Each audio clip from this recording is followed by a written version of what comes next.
Là, j'ai une bonne anecdote à raconter. J'avais peut-être 15-16 ans. Je fais une petite pause présentation. Je suis Manon Guillaumin et mon travail est de redonner aux chevaux leur capacité de réflexion sans rentrer dans un combat éternel. Et j'accompagne les personnes au quotidien qui souhaitent découvrir une autre vision, une autre approche de l'éducation du cheval en y intégrant des notions psychologiques et biomécaniques. Et on discutait avec une amie et elle me racontait les problèmes qu'elle avait avec son poney. Donc c'était un poney Connemara, je crois. Et à l'époque, sa famille et la génération de sa famille disaient que les chevaux, il ne fallait pas les toucher avant 5 ans. C'est-à-dire qu'ils étaient dans une centaine d'hectares et les chevaux, ils avaient un licol poulain et après ils grandissaient avec le licol et pendant 5 ans, ils ne les touchaient pas. Et à 5 ans, ils récupéraient les chevaux et après, je vous laisse imaginer le débourrage qu'ils faisaient ou au moment où il fallait faire les soins aux chevaux, c'était assez sportif. Et du coup, elle me racontait un peu qu'elle avait un cheval et qu'elle aimerait bien le débourrer, mais qu'on lui a conseillé de ne pas le toucher avant ses 5 ans.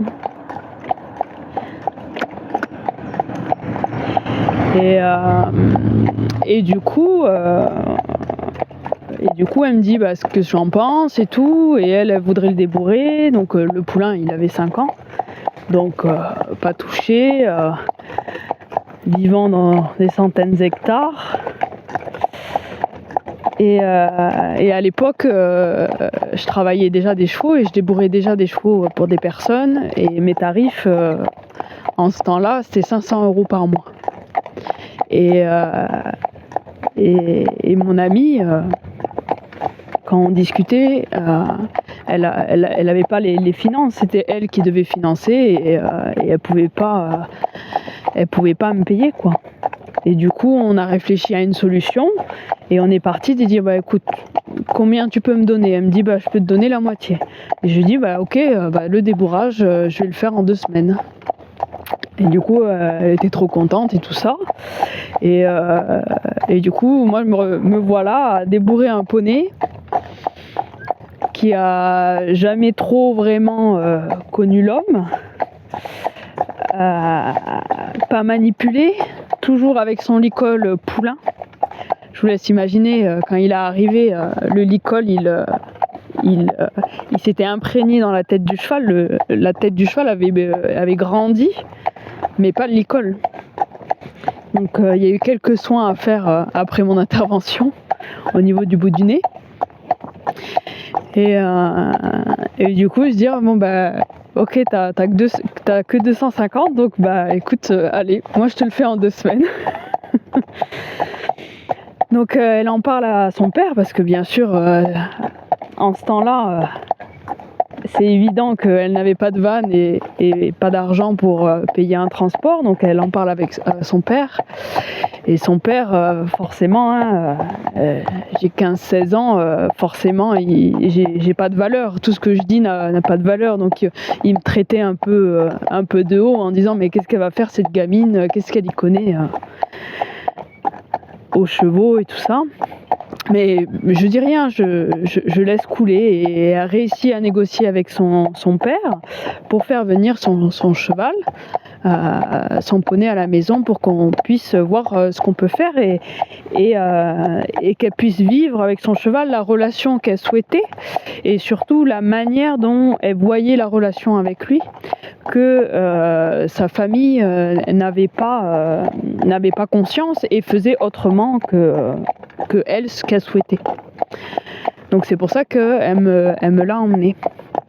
Et le poney est arrivé, donc comme j'ai expliqué plus tôt, le licol s'était ancré dans la peau du cheval. Il est arrivé dans une bétaillère.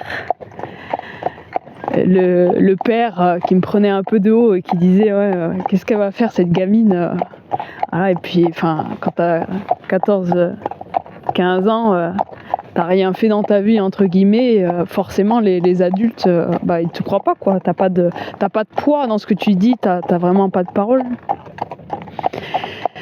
Et bien sûr j'avais pas 15 jours d'affilée parce que c'était que sur les vacances scolaires, donc j'avais une première semaine, ensuite un mois après j'avais encore une première semaine. Donc double défi. Et je lui dis écoute, la première semaine on va s'occuper que de la relation, on va pas le monter, on va pas le débourrer entre guillemets, on s'occupe que de la relation. Et bien sûr ce poney était inattrapable. Au pré, il était dans une centaine d'hectares, ils étaient ramenés dans des enclos, donc forcément, merci. Forcément, ils n'avaient pas très envie d'être attrapés, parce qu'à chaque fois qu'on les attrapait, c'était que pour les soins, et le reste du temps, on les laissait tranquilles jusqu'à 5 ans. Ce qui n'est pas une mauvaise idée en soi, les laisser tranquilles jusqu'à 5 ans et vivre en liberté. Par contre, tout ce qui est notion de soins, d'après mon expérience, il vaut mieux le travailler un peu avant, que les soins soient facilités et que si on a besoin de transporter un cheval d'urgence, qu'ils puissent connaître ce travail-là. Mais après, les laisser tranquilles pendant 5 ans en liberté, c'est pas une mauvaise chose en soi. Et donc le poney arrive. Donc la première chose qu'on fait, c'est enlever le licol. Donc maintenant qu'il a plus le licol, il faut l'attraper. Donc on prend le temps de mettre en place la relation. Et j'ai eu une idée, j'ai dit parce que mon ami a tenu aussi à être là pendant toute la durée du débourrage de son cheval, donc c'est aussi c'est quelque chose que je vois pas d'inconvénient, mais c'est aussi stressant parce que quand le propriétaire il te regarde que tu as un poney sauvage et que il faut livrer, c'est pas un exercice facile, surtout quand on est jeune. Après ça facilite parce que je la connaissais déjà, parce que c'était une amie de l'école. Allez garçons. Et donc du coup faut attraper le poney. Donc voilà, pendant 2 heures, 3 heures, on y est, on essaye d'attraper le poney le plus tranquillement possible. Donc en quelques peut-être en 1 ou 2 journées, le problème était réglé. Qu'aujourd'hui il me faut 5 minutes, mais bon, à l'époque j'avais pas l'expérience que j'ai aujourd'hui. Je mettais 1 ou 2 jours à attraper, mais je l'attrapais quand même. Mais je faisais le job de suite, je prenais le temps forcément, parce que quand il est en liberté ça met beaucoup plus de temps, mais je restais obstinée dans ma démarche et je prenais le temps qu'il fallait, parce que je savais que ça serait pas du temps perdu après. Donc on perd du temps entre guillemets à essayer de l'attraper, mais c'est du temps gagné parce qu'on ne le fait pas en forçant, on le fait jusqu'à temps que le cheval il vienne de lui-même en fait. Donc forcément ça va prendre plus de temps, mais derrière on va en gagner sur la relation et on va gagner du temps sur d'autres étapes, parce qu'une fois que le cheval accepte à notre confiance et que le cheval a confiance en nous, le reste c'est une simple formalité. Donc nous voilà à attraper le poney et je lui dis écoute, chez toi tu as des centaines d'hectares, tout le monde vit en troupeau, donc j'ai une idée, on va lui apprendre que quand tu lèves la main comme ça, le poney il doit venir et venir se poser sur ta main. Et comme ça, quand tu es chez toi, dans ton pré, tu vas lever la main et le cheval il va se détacher du troupeau, venir vers toi et tu sauras déjà que c'est ton cheval, parce qu'un blanc parmi un blanc c'est comme un frison, voilà, un noir parmi un noir, surtout quand on a 50-60 dans un même pré. Et comme ça, et ton cheval viendra et tu pourras le travailler comme tu le souhaites et avoir la relation que tu souhaites. Donc c'est parti, nous voilà en train de lui apprendre ça. Donc hop, tu lèves la main, il vient, tu lèves la main, il vient, tout ça. Ok, et on a travaillé ça que toute la semaine. Donc on a 2 semaines pour débourrer un cheval, et pendant 1 semaine on s'occupe juste que le cheval, si tu lèves la main, il vient. Juste ça, juste dans cette relation. Et franchement, c'est dommage que cette époque-là, on n'avait pas de vidéo, parce que voilà, là ça méritait vraiment d'être, on se prend des toiles d'araignée, ça méritait vraiment d'être filmé, tellement que c'était assez impressionnant la transformation. Et nous voilà à faire ça. Et donc la semaine passe, le père arrive, donc toujours un peu sûr de lui, en disant mais qu'est-ce que la gamine va faire? Et j'avais fait exprès de laisser le poney dans un grand champ, parce qu'on avait un grand champ de disponible, et j'avais fait exprès de ne pas l'attraper avant que le père arrive. Ah les garçons.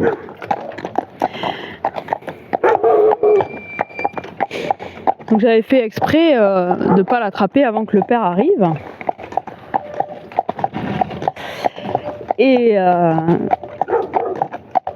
donc du coup il nous dit il est où ce poney et tout. J'ai dit il est là.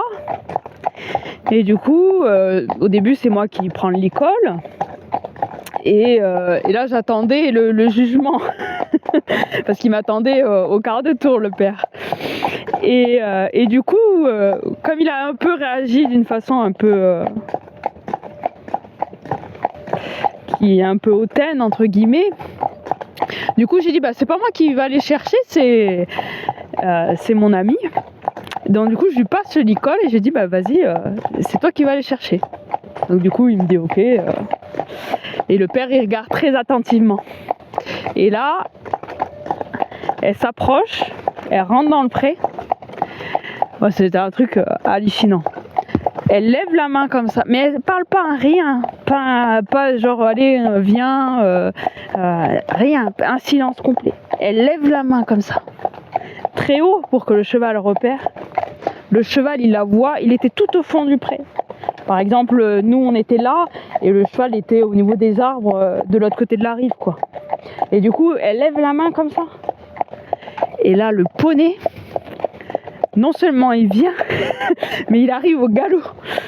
Et il démarre plein de balles, il arrive au galop, droit vers mon ami. Et là le poney il s'arrête, à la limite, j'en ai des frissons, je me rappellerai toute ma vie. Il s'arrête à la limite et il pose sa tête comme ça et il vient comme ça. Et le poney, et après hop, elle met l'école et nickel. Et là le père, il était décomposé. Et il me regarde, il regarde sa fille, il me regarde et il dit mais c'est une magicienne. Mais c'est incroyable, mais c'est une magicienne. Et le poney, et le père, pardon, il a complètement changé de discours. Et du coup, forcément, il était ravi et tout ça. Donc le poney s'en va, et là, on n'a même pas parlé de débourrage, mais le poney s'en va, et c'est peut-être 1 mois avant qu'on le récupère, quoi. Et donc du coup, je dis à mon ami, bon écoute, tu le ramènes dans ton pré, tu enlèves le licol, d'accord, parce qu'il est hors de question de remettre ce licol-là. Donc bien sûr, on a fait les soins nécessaires la semaine. Donc j'ai dit, tu enlèves le licol, et tu me dis comment ça se passe après. Donc elle était interne aussi comme moi, donc elle peut le voir que le week-end. Donc il a 1 semaine de repos, le temps qu'on aille à l'école.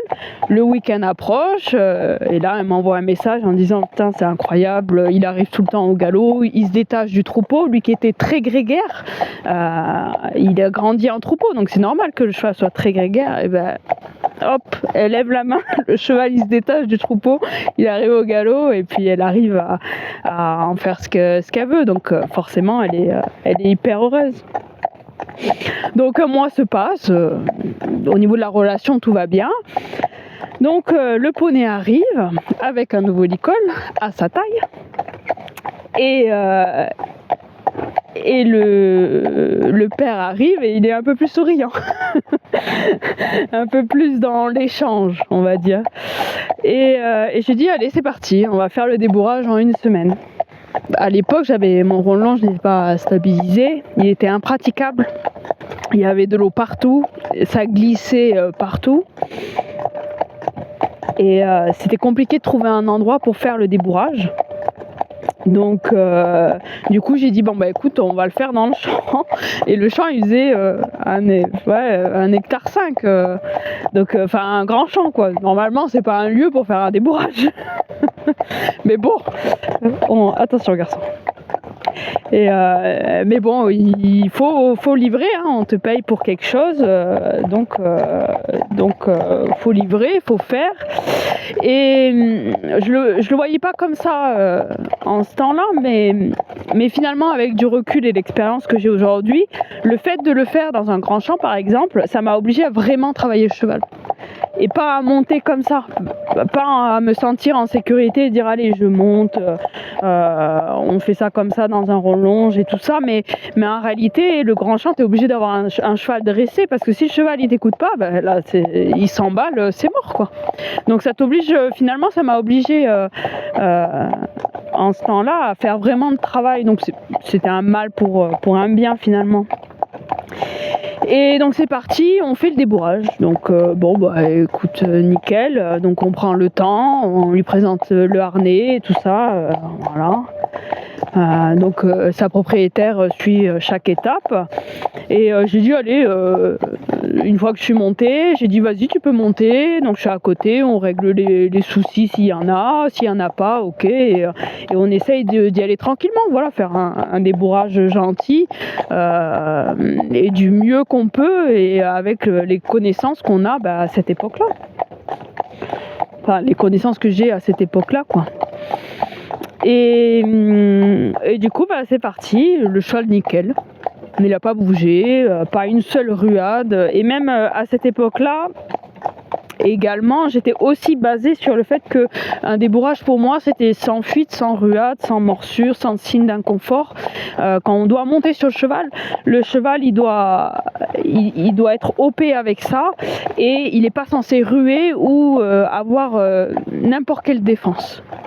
Donc sur ça, déjà à l'époque j'étais au clair sur ça, sauf que je ne savais pas l'expliquer comment je le faisais, pourquoi, que maintenant aujourd'hui je suis capable de l'expliquer, c'est-à-dire que mécaniquement dans la morphologie des chevaux, on va construire le corps, on va bâtir le corps pour qu'il ait cette capacité, le cheval, à nous porter.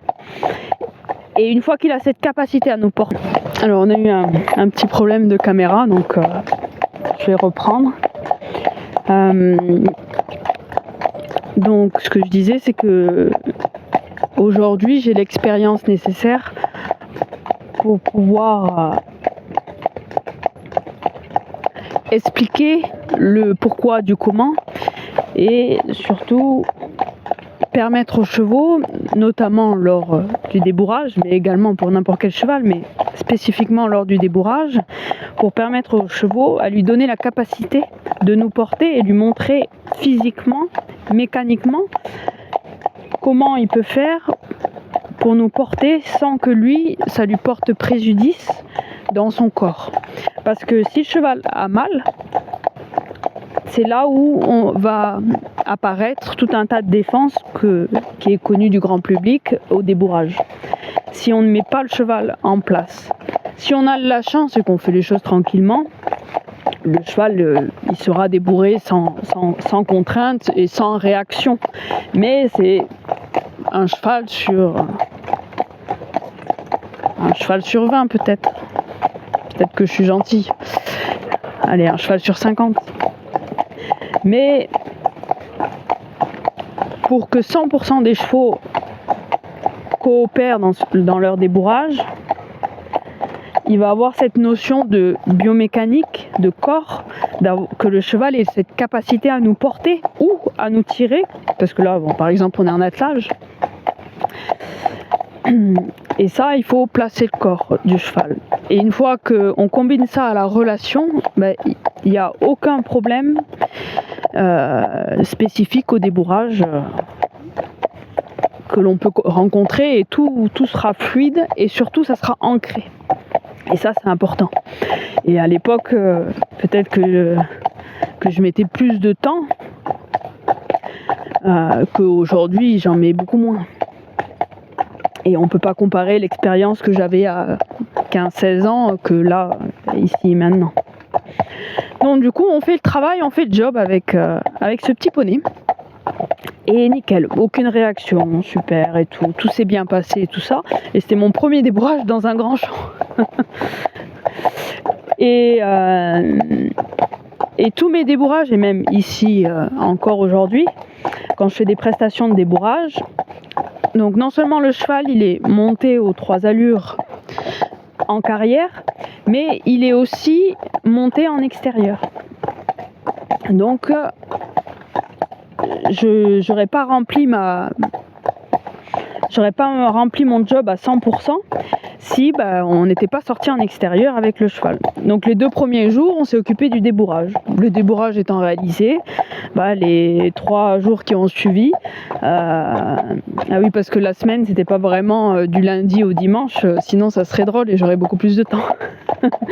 Mais les 3 jours qui ont suivi, c'était consacré que sur l'expérience en extérieur. Et là, j'avais de la chance que le cheval, il n'avait jamais été touché par l'homme. Alors déjà, j'avais de la chance dans le débourrage et dans le travail avec lui qu'il n'a jamais été touché par l'homme, parce qu'il n'y a pas eu d'erreurs qui ont été faites. Et direct, j'ai pu mettre mon expérience à profit. Et j'ai eu de la chance qu'il n'y a pas eu d'erreur de fait dessus. Et deuxième chose, j'ai eu la chance que le poney il soit dans une centaine d'hectares en troupeau et en extérieur. C'est ce qui fait que le cheval... Ah ouais, c'est des vélos. Allez garçons.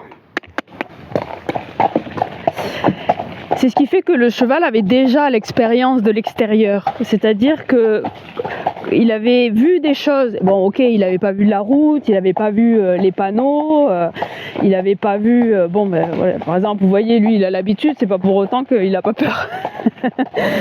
Mais ce que je veux dire, qu'il a déjà une expérience de l'extérieur et du coup, ça a beaucoup facilité le travail en extérieur et le cheval est beaucoup plus posé dans sa réflexion. C'est-à-dire que quelque chose d'inconnu, il n'aura pas été bousculé par l'homme ou au contraire trop rassuré par l'homme. Il n'y aura pas eu d'intervention de l'homme, donc dans son mental, dans sa tête, le cheval il va plus être dans la réflexion et dire attends, il y a un truc qui me fait peur, je vais attendre et on va y aller petit à petit. Et du coup, le fait qu'il soit déjà dans cette réflexion-là, ça fait qu'en extérieur, je n'avais aucun problème. Et ça, à l'époque, j'ai pas su l'expliquer comme ça, mais... Allez, garçons. Aujourd'hui, je peux l'expliquer, mais à l'époque, voilà... À l'époque, c'était c'est un cheval d'extérieur, quoi. Et du coup, on est sortis à droite, à gauche, dans les champs, au pas, au trot, au galop. Il y a des canons qui ont été tirés parce que c'était au moment où ils plantaient leurs graines dans les champs. Donc il y avait les canons pas à gibier, mais ouais, voilà, les faroucheurs qui se lançait et le poney nickel. C'était même lui qui sortait le poney en débourrage, sortait nos chevaux qui eux avaient l'habitude. Mais parce que justement nos chevaux ils sont nés en semi-liberté, c'est-à-dire qu'on a accès à quand même des grands champs, mais on a aussi des abris, ils sont au quotidien avec nous, ils sont pas en liberté totale. Que là, lui, c'était des centaines d'hectares en liberté totale, sans l'intervention de l'homme. Donc aussi la façon dont ils sont élevés vont changer la façon dont le cheval va réfléchir. Mais peu importe la façon dont ils sont nés, c'est à nous d'éduquer le cheval pour justement qu'il ait cette même réflexion que si le cheval était en liberté. Par contre, il ne faut pas qu'il soit sauvage, il faut qu'il accepte l'homme et qu'il accepte de venir travailler avec nous et qu'on lui propose des choses. Et le poney repart et là où encore aujourd'hui elle s'éclate avec lui et c'est devenu, enfin c'était dès le départ mais c'est le cheval de sa vie, ce poney de sa vie quoi. Et du coup Ouais, mais c'était une belle expérience pour moi et c'est dommage que j'ai pas pu filmer. Et encore, c'est pas le seul parce que j'ai pas mal d'histoires. J'ai pas mal d'histoires à raconter sur des chevaux.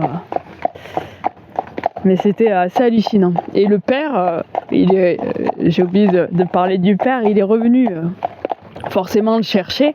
Et là, il a ramené sa femme. et là, il m'a dit purée, parce qu'on l'a monté devant le père, hein, forcément. Le relonge n'étant pas disponible, on l'a monté dans le grand champ et en extérieur. Et le père, il savait plus quoi dire, quoi. Et du coup, il a ramené sa femme parce qu'il n'en croyait pas ses yeux. Et ils m'ont répété, oh, t'es une magicienne, c'est incroyable et tout, les machins.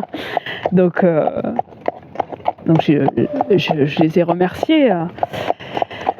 Mais c'est en comprenant la réflexion du cheval et dans la façon d'éduquer, si on prend en compte son physique, mais on cherche des choses logiques, on va pas chercher des choses compliquées, on essaye de faire des choses simples. Et être logique dans la façon de dire, le cheval, ça a 4 pieds, le cheval il a la tête en bas, il a du poids un peu plus devant. Le cheval il a la tête en haut, il a du poids un peu plus derrière. Alors bon, c'est un raccourci vague et bien sûr il y a énormément de variantes, mais si on parle du principe, la loi de la gravité, dire là le cheval il a la tête en bas, il marche un peu comme ça, il a plus de poids devant.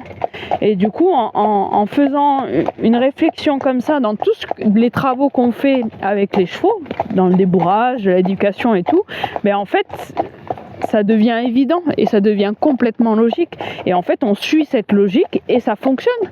Et le cheval n'a pas de réaction violente parce qu'on ne le contraint jamais. On suit simplement cette logique et on fait avec. Et du coup, on se retrouve avec des résultats incroyables que les gens disent « Waouh, t'es une magicienne », qui te mettent un peu au-dessus, entre guillemets, quand tu commences à éduquer des chevaux. Mais en fait, la réalité, c'est que en comprenant ces notions-là, en fait, on fait des miracles entre guillemets, mais ça doit pas être un miracle. Tout le monde devrait. Quand j'étais gamine, je rêvais d'apprendre. Il y a des choses que j'aurais aimé apprendre beaucoup plus tôt. Et tout le monde devrait l'apprendre. Et on aurait moins de problèmes et moins d'accidents avec nos chevaux. En comprenant cette notion, des notions logiques sur le fonctionnement du cheval, que ça soit mécaniquement ou mentalement. Voilà.